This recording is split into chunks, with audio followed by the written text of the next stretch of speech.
Our opponent this week, Vanderbilt University, more commonly known as Vandy, because 3 syllables is longer than anyone wants to talk about them. Vandy fans are similar to monks. They dedicate themselves to a cause that will never pay off in this life. Their friends are all books, they don't do anything on a Saturday, and they've never felt the touch of a woman. The Vanderbilt athletic squads are known as the Commodores. The only more relevant Commodore in 2010 is the Commodore 64. Vanderbilt is currently in their 120th football season with 4 bowl game appearances in their entire history. Vandy goes to bowl games less often than Michelle Duggar goes to Planned Parenthood. They get beaten so repeatedly, Chris Brown has asked them out to dinner. If they were any worse at the game of football, the Lions would draft them in the first round.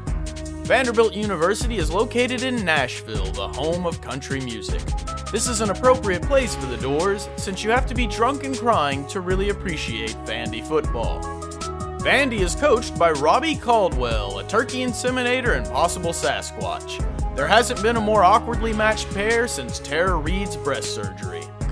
Vandy is the beaten wife of the SEC, with crushed dreams and a sagging body, while Caldwell sounds like a slack-jawed yokel loaded on corn mash and barbiturates and smells like an odd mixture of menthols, Old Spice, and desperation. In other words, they're exactly like every other marriage in Tennessee. Vandy is led on the field by quarterback Larry Smith. Larry Smith. Seriously. Their players have bought into the Vandy tradition so completely, they even have underwhelming and unmemorable names. If Larry Smith was any less important, Britney Spears would marry him. If he was any more forgettable, he would have his own show on the WB. Smith leads the 105th ranked offense in all of Division I football. The Commodore offense advances more slowly than Tennessee DNA. Vandy football is less offensive than Wayne Brady singing Osmond Family tunes on Oprah during Festivus. In the most amusing of metaphors, Vandy star player is running back Warren Norman. That's right, the face of the team is a guy with 2 nerd names. Norman is Vandy's Glenn Beck. He is the embodiment of his program, but you really won't care when he disappears forever 2 years from now. Vandy's most famous alum is Al Gore, the former vice president and most notable fat-bearded loon not featured in The Hangover. You can tell Gore is a Vandy alum because when he tried to compete on the biggest stage, he lost at home and all over the South.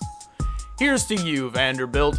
Your inconsequential nature is ironically overshadowed by the staggering depths of your own ineptitude and irrelevance.